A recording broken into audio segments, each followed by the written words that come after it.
I suppose so. Terrific. Awesome. Greetings, everybody. It's October, it's fall, and we're ready for another CDD webinar. Thank you for joining us. Here, joining you from beautiful downtown Merrimack, New Hampshire, Eric Berg, CDD DVP of the NED. Doodah, doodah. Happy to be here. Happy to have with our guest, our guest speaker this evening, Drew, formerly of the NED, now from way out west, right? Uh, Well, not quite way out west, but well, to Russell making my and me, way in way that out direction, I west. suppose. We're glad to have you with us, pal.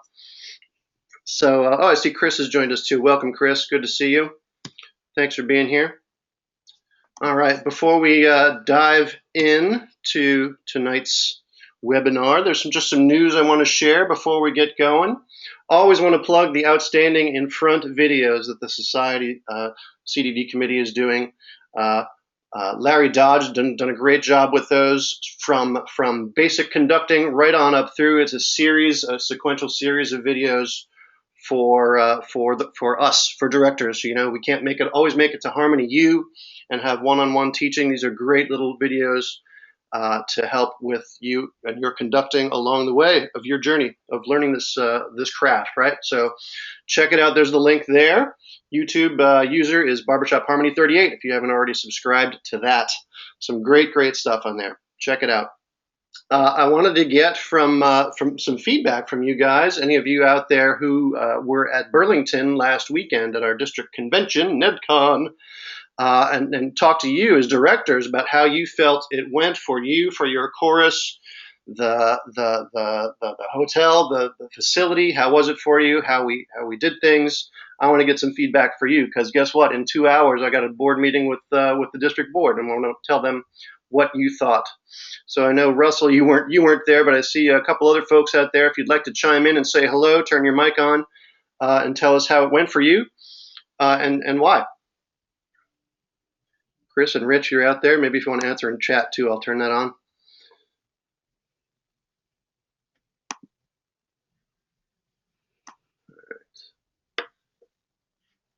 Hey Eric, this is Chris. Can you guys hear me? Hey, Chris, I can hear you. Can you all see my? Excellent. Cool. Trying this out on a new tablet for the first time, so this is awesome. Awesome. So the convention, honestly, I thought it was a fantastic convention. I will be honest, I was worried initially as far as having all the contests at once and all the things going on and how many people were going to be there. I think it was probably one of the better run events that I've been to. I was very pleased with it. Good. Anything jump out at you as especially awesome or especially less than awesome? Uh, Especially awesome was having all the directors and presidents for the chorus announcements and Wasn't having that all the cool? top 10 quartets on stage. Yeah, that was very cool. Because Those of you who weren't there, to sort of help speed things up at the end of the chorus contest, they asked all the directors and presidents to come up and stand on the risers for the announcements. And when they We gave do out, that at Cardinal District too. It's a yeah, really great theme. it is really cool. Not only to be sort of recognized, which is great to feel that, but to be up there with your colleagues, as it were, and cheer them on and feel that way. That's really cool. So I'm glad you liked that too. I really did. Was anything? Did you find anything that was an obstacle to you or your chorus? hmm, And no is an appropriate really, answer. I wanted to get all the feedback from both sides of the. Rich put a well, comment believe in me, the I'm not chat. calling I see that. scores anyway, so I'll Okay. I'll share that stuff as well. But I think in general, just with the way the venue was laid out, there were just some difficulties as far as logistics and guys going in the right direction and enough room backstage. And there seemed, at least from our perspective, a little bit of either a general confusion of where to go, lack of warm-up space, just things that weren't really conducive to the contest part of the convention. But like I said, this is the first time we've done this particular model. I think overall it was fairly successful, all things considered. Good. I'm glad to hear that. I will pass that on. I see Rich wrote a comment in the chat. I'll read that out so we can have that on the YouTube records as well.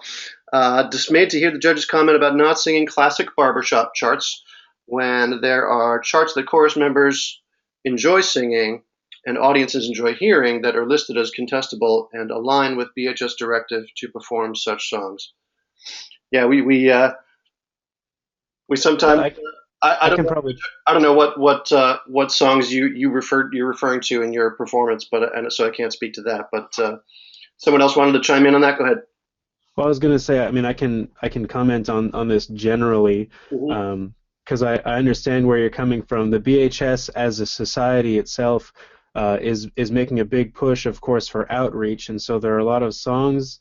Wait, what is this? The comment was the very first words out of the music. Okay, so the BHS as a society is making a push for a lot of outreach.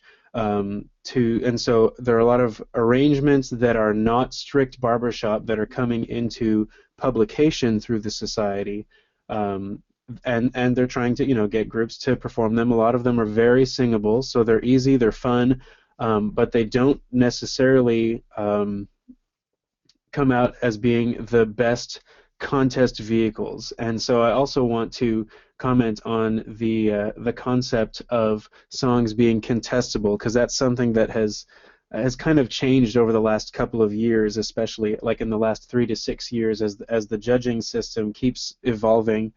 The music category now no longer has the concept of something that is contestable or not contestable. Songs are simply stronger or weaker contest vehicles. So there's no such thing as a non-contestable song anymore. You can compete with whatever you want. However, the way that the music category is laid out, the way the description is laid out, there's still the idea of predominant sevenths. The arrangement needs to be predominant in dominant seventh chords. It still needs to have revolving around the circle of fifths. Lots of embellishments, all of those kinds of things. And those are what make an arrangement a good barbershop arrangement. And so the other distinction then that we have to make is that there's barbershop contest and then there is performance. And while, yes, the BHS is encouraging us to open up and broaden our horizons as far as what kinds of songs we sing and perform, as far as contest is concerned, the categories, the judging system is still pretty strict in that sense. So when it comes to singing two songs in a competition setting, you want to pick the best barbershop vehicles that you can that really bring out the stylistic elements of the barbershop harmony style. And some of these newer arrangements simply don't do that. They're not bad arrangements. They're great songs and great arrangements, and as you said, Rich, they're fun to sing, and audiences love them, and there's absolutely nothing wrong with that. The judging system is not saying don't sing those songs. They're saying don't compete in a barbershop contest with those songs. I hope that makes sense. It does. I see the rub there. We are publishing quite a few more of the a cappella side of things, contemporary a cappella side of things. Charts like Happy and things like that. But right, it's always good to find out if it's a better contest vehicle. I almost said contest. Right. Yeah, it's a tough thing to. Yeah, Yeah. we all like using the word contestable, Yep. but even contestable songs, there are some that are stronger than others as far as all of the elements of the barbershop style. Uh-huh. And if you don't know, if you don't have someone at your disposal to figure that out for you, if you don't know, email Kirk Young or Steve Tramack right here in the NED, and they'll help you figure that out. Those are both two of the best music judges there are in the business, and they'll tell you. Yep, absolutely. Strong vehicle or not. There is a spot on the society webpage, is what I'm trying to say, where you can email and ask, is this song suitable for contest? Cool. Yeah, and I think that goes directly to Don Gray. I believe that's the person. Yeah. Yeah. Now that said, I do know of somebody who sent that question in about the song "I Believe in Music" and was told, "That's a great song, no problem at all." And then they were told that the contest they sang it in, that cost you, well, maybe 2 or 3 points. They actually lost the contest by 3 points. So it's not perfect, but still. So, Rich, I hope that that helps answer part of your question there. Any other feedback from anybody about the contest? I will report those things to the district board shortly because we are compiling. You saw the survey that went out. If you went to the contest, we sent out a survey for everybody's feedback, what you liked, what you didn't like, and we're gonna put it all together in a meeting in a few hours. So any other feedback you have, throw it in the chat or email it my way. I'd be happy to report that for you if you hadn't already put it on your survey. Cool. Well, coming up in a week or two, we have a CDWI in Portland, Maine. We're very excited about. The Portland chapter is actually they recharted as the Yarmouth, Maine chapter now. So the Yarmouth, Maine chapter is holding a CDWI with a few of their directors and a few folks from around the area. We still need some singers to fill up the chorus, but it's going to be a great day. If you'd like to come and sing, just shoot me an email or check out the YouTube notes. I'll post a little doc there. You can sign up to come check it out, okay? That's Saturday the 7th, and it's going to be in Cumberland, Maine, right outside Portland. Good fun. By the way, I'm budgeting to have 3 of those events next year, so if you are interested in participating, you directors out there, assistant directors, please make yourself known to me, and I will know that you're interested and know sort of the area to hold these things in. CDWI is a great program. It really is intense, as it's called. Correct? What is it? Chorus Director Workshop Intensive. Workshop Intensive, sort of French and German grammar, but yeah. Yeah, it is. It is very intense, but it's a really great experience. At the end of it, you get a lot out of it. So I definitely encourage anybody to take part in that. It really is. Terrific. And I am pleased to announce we have a faculty member for the director's track at Leadership Academy. So make your plans and register for Leadership Academy. Our director's track clinician will be Bill Stauffer of the Voices of Gotham. And he will be joining us for the day. We're going to do another lab setting like we did last year. I think it's going to be fantastic. And he is thrilled to come and join us for that. So that's in Worcester, Massachusetts in January. Lovely time of year to visit Worcester. Pause for laughter. Okay. Haven't you people ever been in New England in January? I mean, why do you do this every year? Hey, well, you came down. Don't complain. Yeah, and I skidded off the road in an ice storm on the way home, so that was a lot of fun. Good times. Barbershop horror stories. Been there, done that. Yep.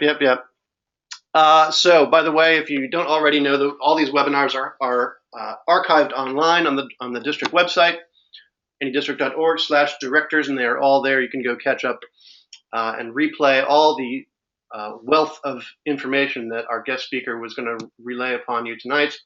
And that is Andrew Wheaton, our friend from Montreal, who has gone way out west to the Louisville Thoroughbreds and sings tenor in an amazing quartet called Forefront, if you didn't know that already, but I'm sure you did. Andrew, welcome and thank you for joining us. Glad to be here. Thanks for the invitation. You bet. I know you're a busy guy with everything that you do. Tell us, give us a quick rundown of your bio, if you could. You grew up in Montreal, and I know you went to McGill for undergrad. Yeah.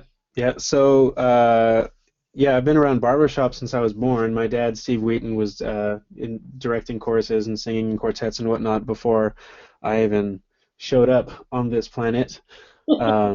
So I've been around it forever. I started going to chorus with him when I was 7.5 years old and basically joined the chorus the following summer. Officially joined when I was 10. So I've been in the society for a little over 20 years at this point. Nice. Did an undergrad in music theory, and hey, good, Montreal's the place to be.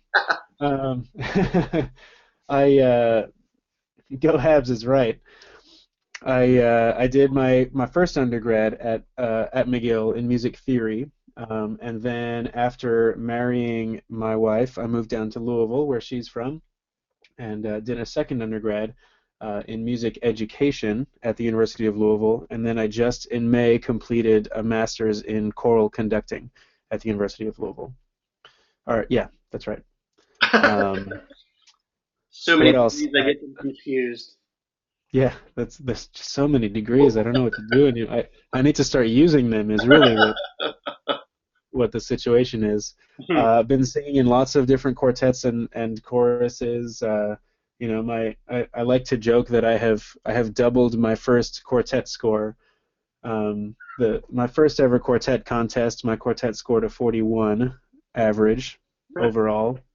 And so I have scored in the 50s, 60s, 70s, 80s, and now in the 90s, which is ridiculous to think about.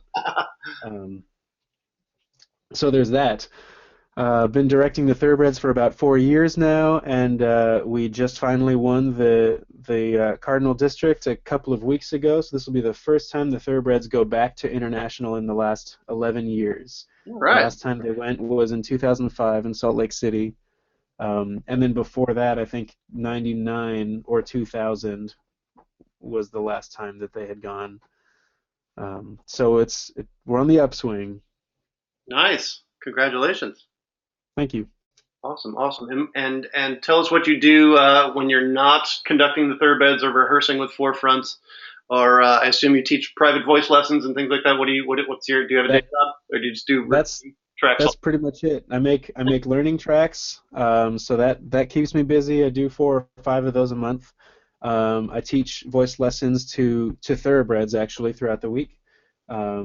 And a couple of other people as well, but primarily chorus members. And then, of course, I direct the chorus, and I've been doing a lot of quartet and chorus coaching, especially over the last year. Awesome. Yeah. That's all of it. Barbershop. That's awesome. The barbershop is my life. The goal is probably to ultimately find a high school teaching job, and again, actually use my degrees a little bit more officially. Obviously, I still am using everything that I've learned, in directing the chorus and in teaching voice lessons and like all of that stuff. But it would be nice to really make a big difference in the education world. Mm-hmm. So, tell us a little bit about a typical night at Thoroughbreds rehearsal. How does it start? Do you do the warm-ups? What are warm-ups like? What's your favorite color? What do you like to eat that day? Everything. It's everything. Well, I don't know if I'll answer all those questions, but I kind of have a sort of a similar concept. That I know you mentioned that you've had Rob Mantz. Did you say he was on one of these webinars? Or yeah, we did. Yeah. So he and I have a similar idea of, a lot of people say, well, you want to have a different person in front for warm-ups, and for a lot of different choruses that works, but he and I are kind of control freaks in a sense, and we like to have that chorus director relationship right from the beginning of the night. So I always run the warm-ups, or almost always, and they're pretty well sequenced. So we'll start with some stretching and some movement to get the blood flowing, and then into some breathing awareness exercises, and then into just some light vocalization that isn't necessarily, it's pitched, but it's not necessarily in any kind of a key. Then some very basic vowel exercises on just the 5 Latin vowels, E, E, A, O, U, usually on just an easy exercise like E, A, O, U, in a really comfortable range. So now we're starting to line things up a little bit more and getting the chorus unified in that way. Then we'll do some range extension exercises, so big glissandos of an octave or more, or things like no, ah, and then up a half, no, ah, those kinds of things. And then finally we have a chord exercise that we do with more vowels. We use a lot of the Fred Waring vowels, and so we'll actually do a scale up and down all together on the same vowel, and then a peel off to build a major chord, and then from there we have I think it's a 7 chord exercise. It goes from 1 to what does it go to? Anyway, it revolves through the circle of fifths, but like 6 to 3 to 2 to 5 to 1, so it's a pretty long chord exercise to really get their minds into that barbershop circle of fifths idiom. Okay. And that's about it. That takes about 20 to 25 minutes to get through all of that, and then they're pretty well warmed up and focused and unified and ready to go. And then we just jump right from there into some singing. And I like to have as little white space and downtime as possible. I want to keep it focused and working through the entire time. So I have my plan, and I usually don't actually, they sometimes say that you should let them know ahead of time what the schedule is. I always let them know at least 5 days in advance what I plan on working on, just not necessarily the order and all of those kinds of things. So I usually come right out of warm-ups into a repertoire song that they're comfortable with, so we can start immediately applying that good foundation that we've just done in the warm-ups. And then that's usually about 20 minutes, because it's not just a singing through of a rep song. We'll work on it for 20 to 25 minutes and again, make sure that they're applying those good techniques and being aware of how everything connects together. And then if we're learning a new song, then after those 20 to 25 minutes, I'll send them off to sectional rehearsals. And they'll do that for probably about half an hour. And I try to make sure that the section leaders have specific goals in mind, so that they're not just singing through the song for 30 minutes, but they're working on specific things, so they know what I want to have, what needs to be at another level when they come back. Right. So then when they come back from sectionals, we'll then work on that song for another probably 20 minutes or so. By then we've gotten to somewhere around 8:30. We start at 7 o'clock, so by then it'll be around 8:30, 8:40. I'll give them a 10-minute break, and there's some socializing and some tag singing and some polecat singing and all the good stuff that we want to encourage our men to do. I'm sorry, you have fun? Yeah, oh yeah. Wow. Even when we're working, it's always fun. And I'll comment on that in just a second. Yeah. But then they come back from break, and we'll sometimes, just to get everybody focused again, we'll do one of those warm-up exercises just to really bring the focus back in. But if I can tell that they're just focused and ready to go, then we'll just jump right in, and we'll work on repertoire songs or anything else that we have coming up, or if it's contest season, then heavy into contest music. But the goal is to always keep it fast-paced, not a lot of downtime. Anytime that I cut them off, it's because I have 2 or 3 things that I want to say, and I address them as quickly as possible, get a pitch, and start going right away. And my section leaders know that if I do cut them off because I need to think about something and I start thinking, the section leaders almost always have something to tell their sections. So there's not much opportunity to just trail off and start, having side conversations and things like that. Right. And that runs until just before 10 o'clock, and then we have the usual grueling, boring meeting session, business time. And then we always will then circle up after the business meeting, and we'll actually basically take prayer requests. So we'll have the guys either saying positive things that happened to them throughout the week, or health issues and family issues that we need to think about, and then we'll sing "Nearer My God to Thee," and during the second verse we'll sing it on "ooh" instead of the words, and someone will say a prayer and mention some of those things, and that's the way the night closes out, and then everybody hangs around and drinks some liquids and eat food and sing tags and polecats and all that good fun stuff. Huh, cool. So that is our rehearsal pretty much every week. It doesn't really stray very far from that most of the time. And as I was saying, you made that joke about you guys actually have fun. It took a while at first to get everybody really on board. They had spent so much time just kind of plodding through every rehearsal every week. And so the only way that they could find to enjoy themselves for 3 hours was to, not have the best riser discipline and talk to each other a lot and make crack jokes, and as we all do, and that's going to happen.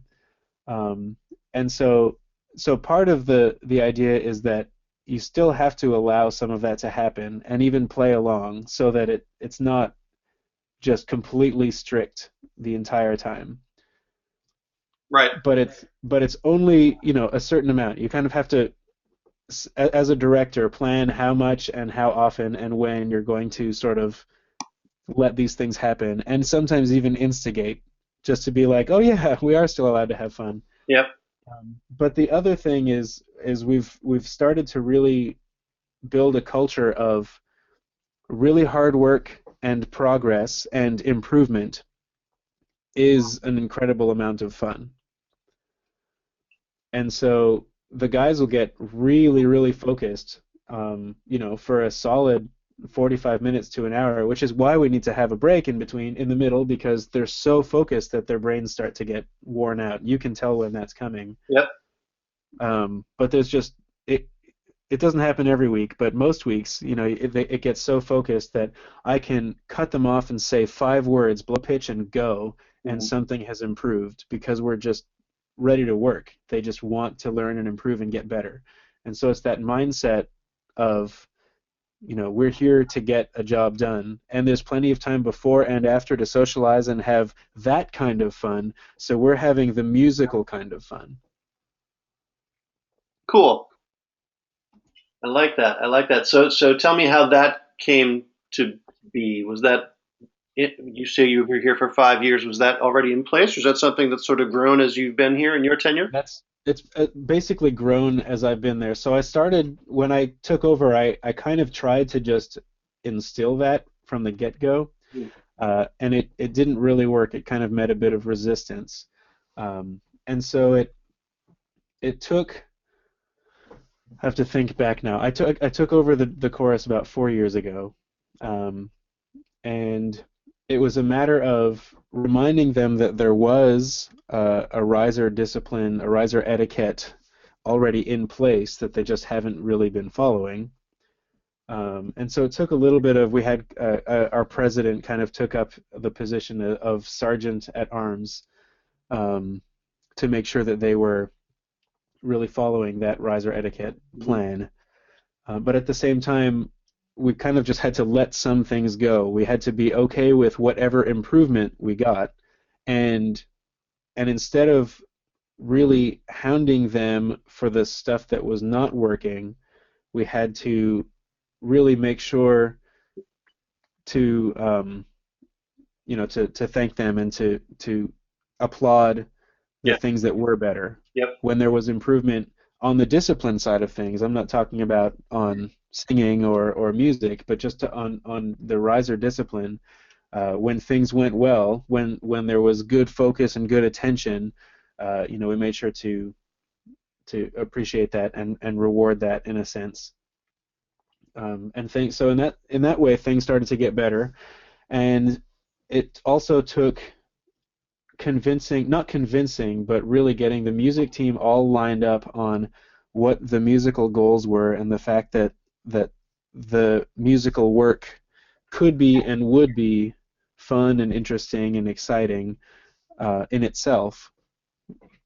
And then from there, it kind of trickled down. They would.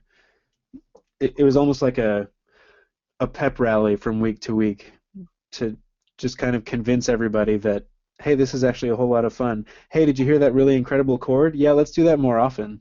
Yeah. And we really turned a corner when we had a coaching session with Rick Johnson.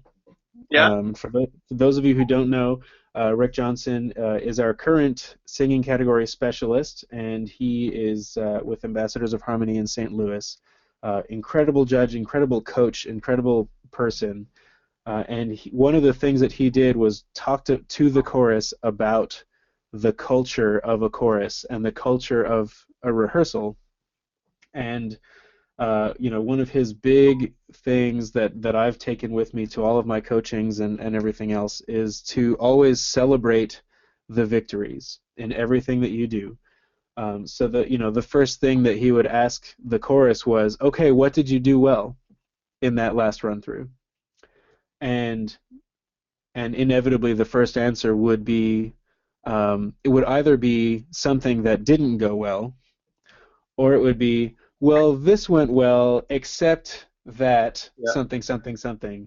Yeah. Just we have this tendency of focusing on the negative and not really being aware of the positive aspects of things. And so that was the biggest thing that he brought to me into the chorus was to always celebrate the victories, celebrate the positive elements of your performances, be aware of all of the things that went well, so you can repeat that, and then also spread that out throughout the song and build upon those successes and those victories. So that was the first step. From there, once we were able to start doing that, then it got more and more exciting every time we would talk about what went well, and we'd find that more things were going well, and that was exciting, and it was fun. And they said, well, if every time something goes better, we talk about it, and it's exciting, then maybe we want more things to go better so that we can talk about it more, and it'll be more exciting. Yeah. And so it cool. What's that? It's kind of an upward spiral, right? Right, exactly. So from there, it just improvement became exciting because we talked about it. Because I didn't spend I'd spend some time on something that was negative, except I'd never say you did this poorly. It was, hey, this went really well, so now let's add this flavor to this part, and then that'll be better. And then it would get better, and then we would say, did you hear how that was better? And everyone would join in and get excited about it. And so then it got to the point where, they were all then aware of things that would go well. So now it's to the point where I can just throw in what I want to be improved, and then as it goes well, show some physical reaction, or even sometimes I'll jump up and down and get all excited and whatnot. And they get excited, and then it's a lot of fun, even though we're working incredibly hard and improving at what is sometimes a faster pace than I would expect. That's awesome. That's awesome. I don't want to hog the floor. Are there any questions so far? Comments from the floor out there and in cyberspace? Chime right on in.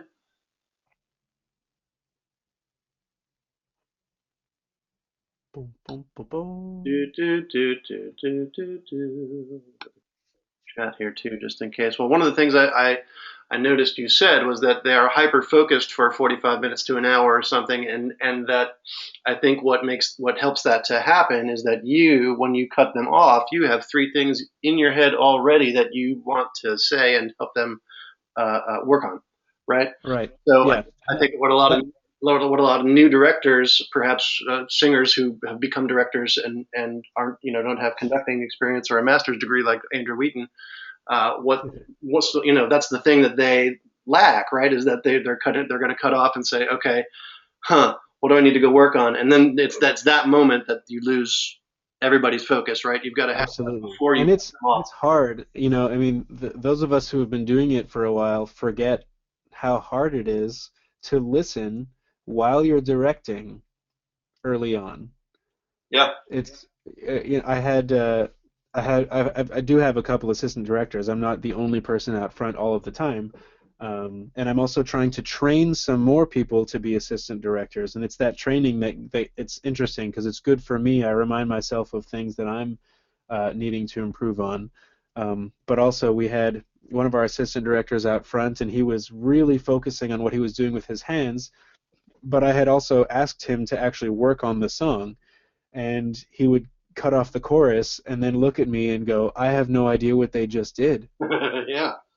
Because you're so focused on what you're doing as a director and what your hands are doing and what you're trying to show that you're not necessarily aware of the feedback that you're getting, the oral feedback from the chorus. Mm-hmm.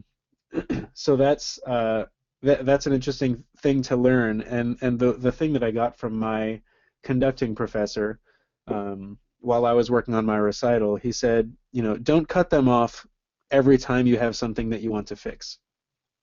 One of the biggest skills, there are sort of two big skills that he really instilled in us, and one of them was when something goes by, try to decide whether or not that was just a performance error or if it's something that really needs to be fixed now. because it could be something that they're going to be aware of and they will fix on their own, and you don't ever have to spend any time on it. Right. But it could be something that's really glaring and it needs to be fixed. Or it might be the second or third time that it's happened, and so you know that it's not going to be fixed unless you bring it up. Exactly. Yeah. A lot of times I'll say, all So, right, I heard that the first time and I let it go because I thought it was a performance error, but you've done that 3 times in a row now, so let's go back and just check that leads. Let's work on measure 32. right, exactly. The next thing then is if you get to something and you decide that is something that I need to work on, don't cut them off right away and have that instantly, but let the music go a little bit further, and as I was saying, have 2 or 3 things. He always said, wait till you have 3 things that you want to do and then cut them off and work on those 3 things. Because then right away you have something to say. You can cut them off and say, okay, let's go back to measure 22 leads. I want to hear you sing that C sharp a little bit higher, tenors, etc., etc. Okay, and then in measure 25 we have this word that was a little bit late, and then in measure 27 baritones on that third, you were a little bit sharp. Make sure you sit down a little bit on that. Okay, let's go back to measure 19 and give it a shot. And in 30 seconds you've given maybe each part their own thing that they need to work on. You focused on 3 issues that you can improve pretty quickly, and then you can just jump back and go over it. So you've got, and sometimes also you'll hear something, and then you'll keep directing and let them keep singing while you're just deciding how you're going to address that. So instead of cutting them off and then saying, okay, so there was this problem, let's see, I think maybe we should, you can just let them sing while you're deciding how you're going to fix the problem, and then cut them off and go back and say, okay, yeah, measure 25, I know that was 15 measures ago, but here's what happened and here's what we should do, and try singing this on do instead of on words. Okay, we've got that, now let's put words back in, now we can keep going from there. So they don't feel like they've lost any time waiting for you to figure something out, because they were singing the whole time, and you had time to think about it to really then make a decision of how you want to progress. So to them, it seems like the entire time you were listening and the entire time there's work happening, and so you never lose focus. Very cool. Very cool. That was a lot of different concepts in one really long run-on sentence, so I hope Yeah. that was clear. I love it. Hey, you mentioned that you are training some people to be assistant directors, and I think that's something all of us as directors need to be doing, is training their successor. Yeah. Tell me a little bit about how you're going about that and how that's working out for you. Sure. So it's really just started at this point, and I'm actually probably going to be getting a couple more people involved. One of the things that we often do is, well, every week we do this. We have people get out and direct happy birthday if it's their birthday that week.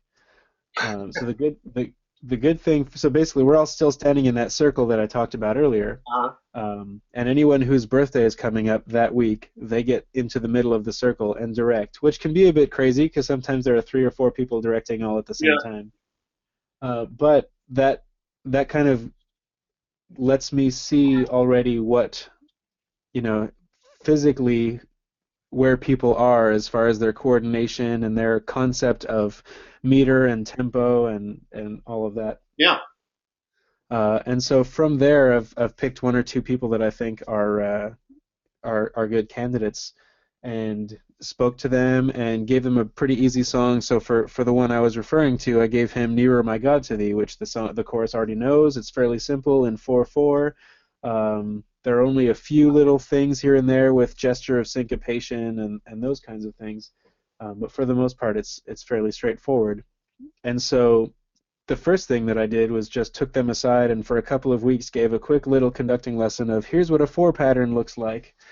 And then here are a couple of the issues that you're going to come up with, and here's how you do a shadow beat, how you take out, because it's "Nearer My God to Thee" has a half note and then quarter, so you've got a shadow beat 2, so you're not actually beating 2 very hard, otherwise somebody's going to sing even though they know they're not supposed to. Right. So those kinds of little details, but I don't go too deep into it. The main thing is I want them to have a clean 4 pattern, and know a couple of the things in there, and then just get them in front of the chorus and start directing. And depending on who it is, I might actually get up there and work with them on conducting technique in front of the chorus. And that helps everybody, because as I'm talking to them, I'm giving them some instructions on how to change the way they're doing their gestures, but it also informs the chorus a little bit more of the way I think about the way I'm conducting, so that if I show them, well, if you do this kind of a gesture, then the chorus is going to react this way, the chorus will go, oh, yeah, you're right, that is how I react when you do that. Mm. Or, oh, that's how I should react when you do that? Right. Which is more often the case. Yeah. But so that's kind of the beginning of it. And really the first couple of times you just want to let them direct. Yep. Because they're not going to be listening. And that's okay. You know, they're focusing on their technique as a director, and it's really amazing how much you have to, or not have to, but just how much we turn off our ears when we're directing the first time, because we have to focus on all of these other things that are not yet automatic. And so, you know, another part of it is, I mean, just like teaching anything for the first time, you have to be very very supportive and encouraging, and make sure they're aware that, you know, sometimes they'll say, well, I'm not lined up with the chorus, or the chorus isn't lined up with me, and I'm only aware of it well after the fact. And so it's a lot about encouragement and making sure that they're aware that they're on the right path and things are improving. And then after a while, you start giving them more roles and more things here and there. You might say, you know, here's half of this contest song, or whatever song. Learn to conduct this, practice it, and then maybe work on it with them away from the chorus. Mm-hmm. And just say, direct this, and I'll sing it to you, and I'll react to your direction, and then I'll help you fix some things. And then they can be a great tool. If you put them in front of the chorus, then you can become a coach instead of director, and you can stand back and listen and be more aware of what the chorus is doing as well as what the director is doing. And now you're coaching both new director as well as the chorus itself. And Yeah. now you're in a coach situation instead of a director situation. I think that's what I love most about having an assistant director, is that I can coach him and his hands and his gesture, and at the same time be a coach, and the whole dynamic of the room changes at that point. I really love those kinds of situations. Yeah, absolutely. Encourage that out there. So I want to make sure that I'm not hogging the floor. Any other questions out there? I know, Chris, you have to take off soon, so if you have anything you want to say or chime in or ask Andrew, any old time, chime on in. Thoroughbreds. Yeah, go ahead. I'm sorry, Eric. I did actually have one interesting question to ask. Drew, you'd mentioned that you guys were going through a little bit of a culture change as far as, you know, new standards, enjoying improvement, things like that. We're kind of going through a transition ourselves. Our director just directed his last district, and Okay. we're going to be switching over basically directors.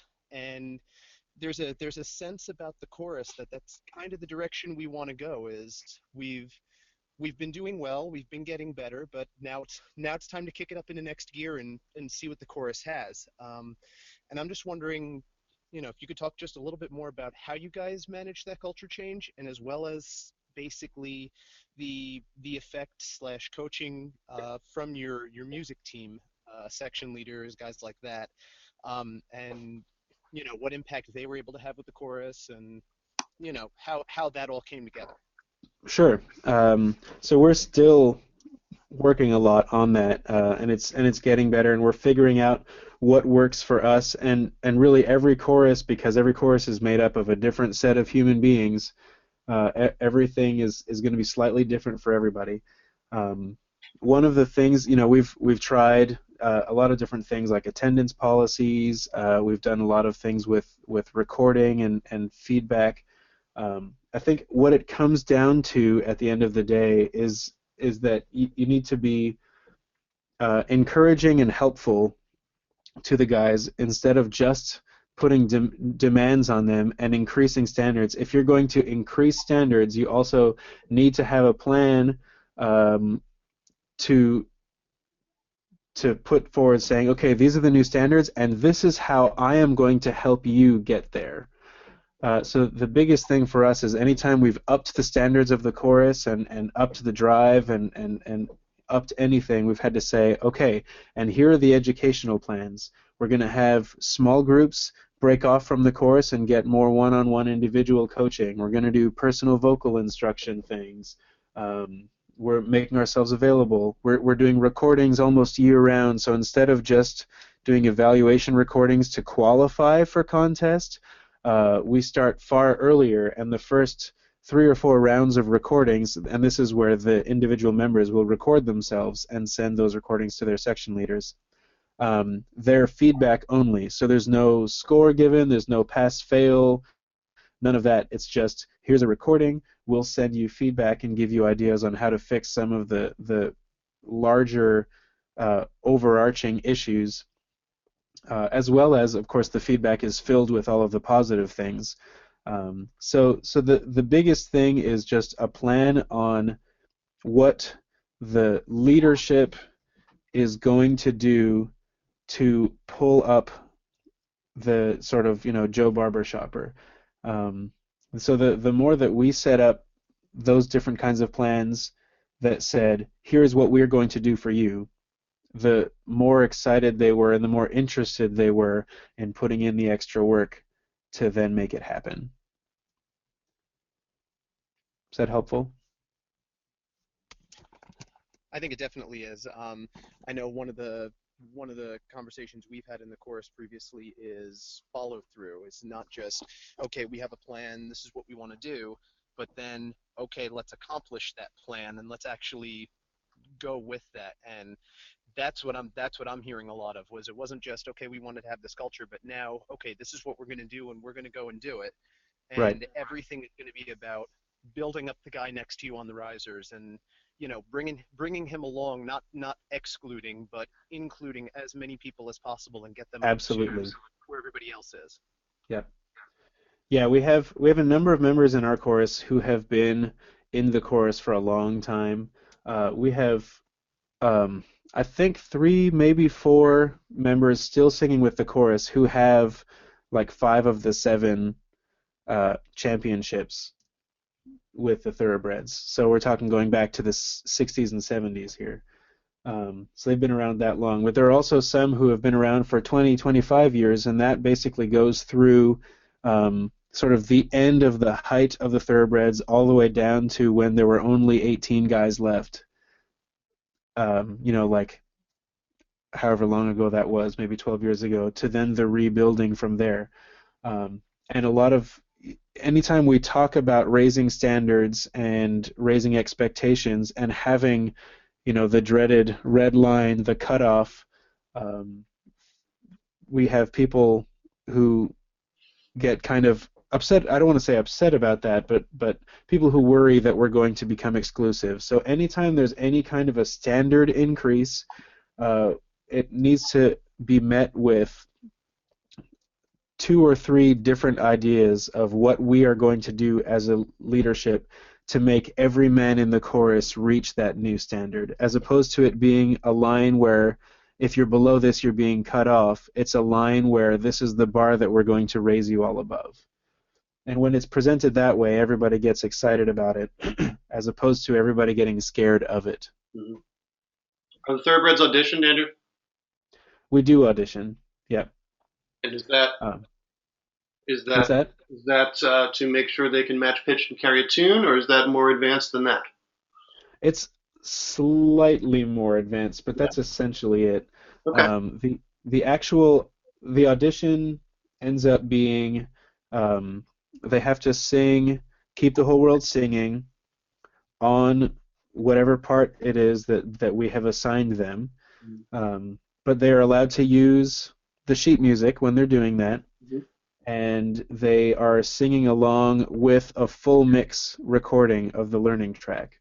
so they can still hear their part. They don't have to be completely independent on their part.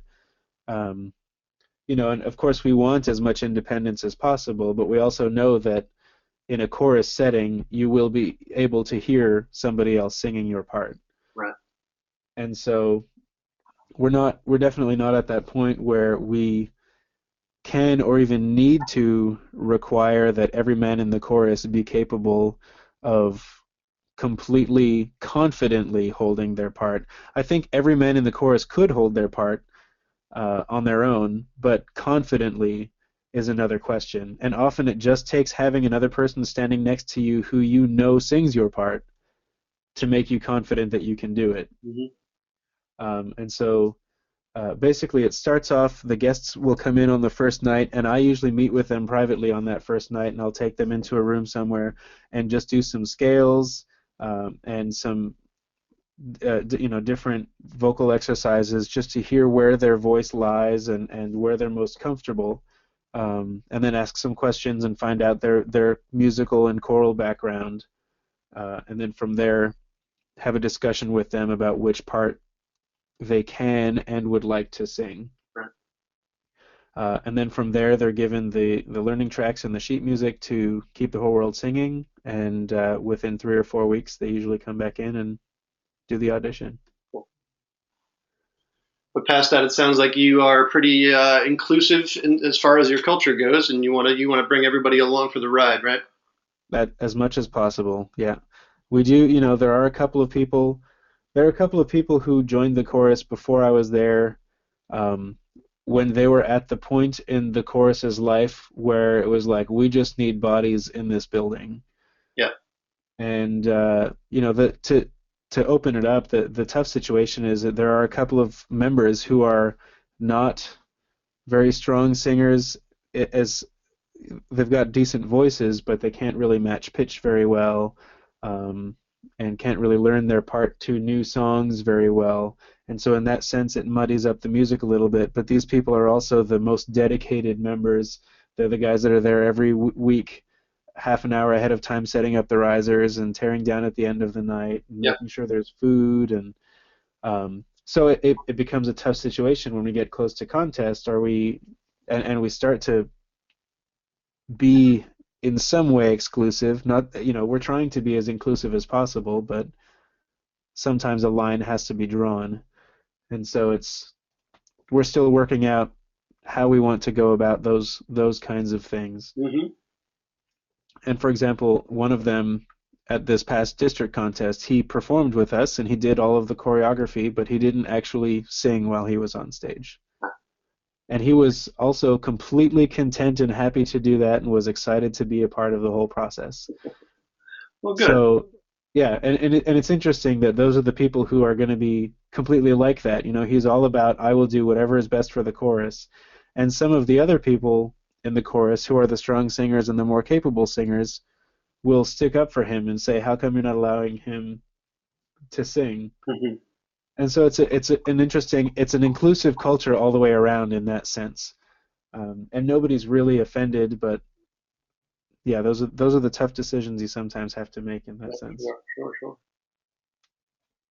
So I wanted to ask before it's getting to be about 6 o'clock here, but I wanted to ask this past weekend we were very thrilled to see Concord, Massachusetts get scores in the 80s. That was incredible, very cool. But the first time that's happened in a while in the NED, and I'm wondering if, in your experience outside of the district and in your choral background and things like that, do you see directors doing things differently around the society than perhaps we're doing here, or do you see singers behaving differently, learning differently outside of the NED than we are here? Because that sometimes I wonder that we don't see a lot of our quartets in the NED, cracking into the 20 a whole heck of a lot. Yeah. Same thing with our choruses. So I asked that awkward question, and you can answer it as Andrew Wheaton with a master's degree. You're not representing anybody else. Surgeon General's warning. Go ahead. Sure. So I mean, on the chorus side of things, well, on any side of things, it's a tough discussion to have, just, okay, we've been, let's say, stuck in this rut for a long time. Not that it's really a rut, because even mid 70s is a good place to be for any chorus. Um, Sure. and even for quartets. I mean, the median score that all quartets score in our society is 56. So if you're scoring above a 56, you're basically above average. Just so that you're all aware of that. Um, but and that's a whole other discussion of how we feel about that statistic. Correct. But that being said, I think as far as the desire to improve, part of what I've seen, and I was saying this to Eric earlier for those who are listening, that I've not seen a lot of what goes on in rehearsals in the Northeastern District. I've observed a lot of other places, so I can talk about what I see, but not about differences so much. Sure. But the main thing that I see with successful choruses is that their biggest focus is, they're not their biggest focus is about serving the music and serving the emotion, and really just being as focused and as open and vulnerable and emotional and accurate and best technique possible at all times. Um, so there's a lot of mental energy spent on just being the best that you can be as an individual, and also being part of the ensemble, not to prove anything to anybody and not to prove that you can be anything, just to be a good musician and be a good performer. And so there's a lot of care taken by each individual because of the pride that they have in their musical performance. Um, yeah, I think that's kind of the main thing. And again, I don't I haven't seen a lot of the rehearsals in the NED, but I've heard talk of, well, we're in this lower, and of course I was there. I've been a part of it, and I've been a part of the talk. Um, we're always in the mid 70s, and we can't really break above that, and we just want to show that the district can be more. And there's so much talent in the Northeastern District, and we're all aware of it, and we know kind of who's there. But I think it's gotten to the point that the focus has been um, about proving ourselves and proving what we can be, and attaining a new level for the sake of showing that the Northeastern District is capable. Mm-hmm. And I think we need to step back from that and just be more aware of who we are as individuals, who we are as quartets, who we are as choruses, and focus not on impressing anybody, or necessarily, attaining a score for the sake of placing a certain way, but just every week being better. Go day to day, week to week, being better than you were the time before. And that's one of the things that I've had to say to the Thoroughbreds, because I mean the Thoroughbreds have been a high 60s chorus until I took over, and then it's taken 3 years to get from, my first contest with them was a low 70 score, and now we're up at 78.7, which still isn't into those 80s scores, but we're making our way there. And the point is that this week we were better than last week, and next week we're going to be better than this week, and the week after that we will be better than the previous week, and every week the individual members do something to better themselves, and we're not comparing ourselves to anybody else, we're not comparing ourselves to the system, we're just comparing ourselves to how musically adept we want to be, and how well we want to perform for our audiences, if that makes sense. Yeah, absolutely. So I think that the more that we focus on the musical product, and take pride in being completely open and musical, and and strong singers and accurate and really and focus on improving as individuals and as ensembles, the further we'll see ourselves go, because we're not trying to achieve any specific level. We're just trying to be better. Very cool. Comments about that from out there in the hinterlands of the Northeastern District. No one found my question out of line, but it's kind of sort of the elephant in the room for the NED. You know, it's going to bring it out on the table and discuss it. Yeah, if I may, on part of that subject, just to use Forefront as an example. Okay. You know, I joke about it, because sometimes I feel like I have to, so that I don't seem like an egotistical jerk.